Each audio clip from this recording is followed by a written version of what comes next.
Hello everyone.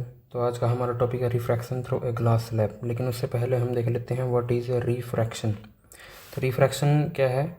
ये जैसे pencil है, ये पार्शली वाटर में है और यहाँ पे ये एयर में है। तो यहाँ पे ये हमें क्या दिखाई देती है? टूटी हुई। इसका रीज़न है रिफ्रैक्शन।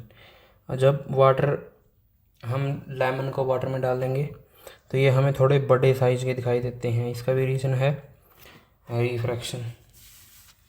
तो अब नींबू को पानी में डाल ही दिया है तो मैं सोचा नींबू पानी ही बना लेते हैं। तो इसका भी रीज़न क्या है? रिफ्रैक्शन। नहीं, नींबू पानी बनाने का रीज़न रिफ्रैक्शन नहीं है। ये जो नींबू है ये हमें बड़ा दिखाई देता है, इसका रीज़न है रिफ्रैक्शन। यहाँ पे ये क्या है? आइस के टुकड़े हैं। अब वाटर के ऊपर तैर रही है आइस, है ना। आइस फ्लोट्स ऑन वाटर, इसका रीज़न क्या है वो आप लोग कमेंट्स में बताएं। नेक्स्ट, अब ये जो तीनों चीज़ें हुई हैं ये रिफ्रैक्शन की वजह से हुई हैं। तो रिफ्रैक्शन है क्या? रिफ्रैक्शन है जब लाइट किसी एक मीडियम से दूसरे मीडियम में जाती है तो वो स्ट्रेट लाइन में नहीं चलती। ये यहाँ पे क्या है? ये है स्ट्रेट लाइन, है ना। ये ऐसे जानी थी लाइट, लेकिन ये क्या हुआ, जब ये इस इंटरफेस पे आई जहाँ पे दो मीडियम मिलते हैं, ये दोनों मीडियम एयर और वाटर इस इंटरफेस पे मिलते हैं, तो जैसे ही ये इस इंटरफेस पे आई थी इसने अपने डायरेक्शन को चेंज कर दिया। इसी को हम बोलते हैं रिफ्रैक्शन। इसी को हम बोलते हैं refraction of light. Direction change करना। तो डायरेक्शन कैसे चेंज करेगी? इस तरफ चेंज करेगी या इस तरफ चेंज करेगी? कहाँ जाएगी? यहाँ क्यों नहीं चली गई? वो हम देखेंगे आगे। तो सबसे पहले ये देखो यहाँ पे, अब हमें जो पोजीशन है वो रिफ्रैक्शन की वजह से दिखाई दी थी। जैसे ये पेंसिल है, ये ओरिजिनल है ना। यहाँ से लाइट चली और जैसे जैसे ऊपर जाती जाएगी रिफ्रैक्शन होता जाएगा और इसकी डायरेक्शन चेंज हो जाएगी। तो हमें लगेगा कि ये लाइट जो है वो यहाँ से आई है, यहाँ से। जैसे ही लाइट यहाँ से आएगी, हमें जो लगा कि लाइट यहाँ से आई है, तो इमेज कहाँ पे बनी? यहाँ पे बन गई इमेज। इसकी इमेज यहाँ पे बनी। हमें दिखाई देगा कि पेंसिल की नोक है यहाँ पे, तो यहाँ पे जो बाहर पेंसिल है वो दिखाई देगी और ऐसे ये दिखाई देगी हमें जो अंदर है पेंसिल।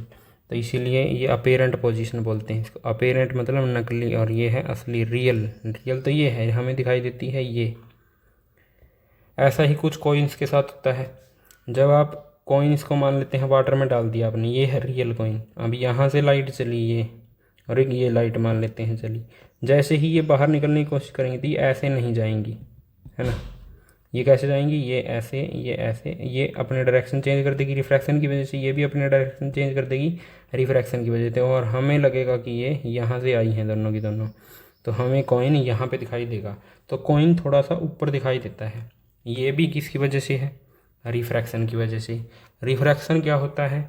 जब लाइट एक मीडियम से, ये क्या है? वाटर, ये क्या है? एयर। एक मीडियम से लाइट जब दूसरे मीडियम में जाती है तो वो स्ट्रेट लाइन में मूव नहीं करती, वो अपने डायरेक्शन को चेंज कर देती है। इसी को हमने बोला रिफ्रैक्शन। तो कैसे चेंज कर देती है वो देख लेते हैं। जब लाइट रेयर से डेंसर मीडियम में जाती है। अब रेयर क्या होता है, डेंसर क्या होता है, ये हमने पिछली वीडियो में देखा था। जिसने वो वीडियो नहीं देखी है वो जाके देखो, बिल्कुल ईजी वे में समझ में आ जाएगा कि what is rare, what is denser. तो जब लाइट रेयर से डेंसर में जाती है तो टुवार्ड्स नॉर्मल मूव करती है, वो नॉर्मल की तरफ। अब ये नॉर्मल क्या बला है? डायग्राम में देखते हैं। टुवार्ड नॉर्मल का मतलब नॉर्मल की तरफ। मान लेते ये क्या है? ये इंटरफेस है हमारा। इस इंटरफेस के साथ ये जो 90 डिग्री का एंगल बना, इसको हमने बोला नॉर्मल। ये है हमारा नॉर्मल। लाइट को जाना था ऐसे सीधा, है ना, ये इस तरफ जाना था ऐसे, लेकिन लाइट चली गई इसकी तरफ मूव कर दिया लाइट ने, तो ये हो गया टुवार्ड्स नॉर्मल। लाइट जो है मूव कर गई नॉर्मल की तरफ, ये है टुवार्ड्स नॉर्मल। और ये कब होगा? जब light rare to denser medium move करेगी। लेकिन जब लाइट डेंसर से रेयर मीडियम मूव करेगी तो वो अवे फ्रॉम नॉर्मल, जैसे कि यहाँ पे हुआ है। ये है हमारा नॉर्मल। अब ये जो लाइट, ये एग्जांपल ले लेते हैं। ये है नॉर्मल, ये है हमारा नॉर्मल। तो इस लाइट को जाना था ऐसे सीधा, तो ये अवे फ्रॉम नॉर्मल मूव कर गई। ये यहाँ पे ऐसे चली गई।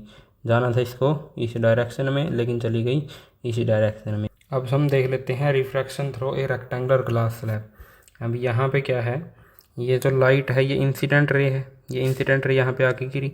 अब इस इंसिडेंट रे को ऐसे सीधा जाना था यहाँ से, लेकिन ये क्या करती है, ये नॉर्मल की तरफ बैंड हो जाती है। ये है ना नॉर्मल, तो ये नॉर्मल की तरफ शिफ्ट हो गई। क्यों? क्योंकि ये है रेयर मीडियम, ये है डेंसर मीडियम। तो रेयर से डेंसर में जाएंगे तो नॉर्मल की तरफ मूव कर जाएगी लाइट। अब ये लाइट जो रिफ्रैक्टेड रे हुआ है, ये इंसिडेंट हुई सी डी पे। अब ये जाएगी कहाँ पे? डेंसर टू रेयर, क्योंकि ये ग्लास है, ग्लास डेंसर है, ये एयर है, ये रेयर है। तो यहाँ पे ये अवे फ्रॉम नॉर्मल, नॉर्मल ये है। अब इस लाइट को कैसे जाना था? ऐसे, है ना, ऐसे मूव करना था। तो ये मूव कर गई away from normal, away from normal. और ये है हमारी ओरिजिनल लाइट जिसको ऐसे आना था। अब जो लाइट हमें मिली है वो यहाँ पे ऐसे मिली है। अब इस लाइट को हमने बोला इमर्जेंट रे। ये है इंसिडेंट रे, ये है रिफ्रैक्टेड रे, और ये है इमर्जेंट रे। तो यहाँ पे हमने लिख दिया है E F is incident ray, O dash is refracted ray, and G H, ये जी और ये H, G H is emergent ray, है ना। सो नेक्स्ट, अब इसका प्रोसेस लिखा हुआ है बस कि कैसे कैसे क्या हुआ है। जो ई एफ लाइट रेज है fall on A B surface, ये ए बी सरफेस पे फॉल करती है तो रिफ्रैक्ट हो जाती है। Falls on A B surface of the glass slab after refraction it enters the glass slab and bends towards the normal. तो normal की तरफ बैंड कर जाती है। क्यों बैंड कर जाती है? क्योंकि ये रेयर से डेंसर मीडियम में मूव की है। This refracted ray incident at C D face and after refraction it comes out of glass slab and bends away from the normal. तो अब ये रिफ्रैक्टेड रे ऐसे इंसिडेंट होती है इस पे और ग्लास से बाहर निकल जाती है। जैसे ही ग्लास से बाहर निकलेगी तो डेंसर से रे मूव करेगी, और अगर डेंसर से रे मूव करेगी तो अवे फ्रॉम नॉर्मल बैंड हो जाएगी। This ray of light is called emergent रे। तो ये था हमारा refraction through glass slab. Thank you.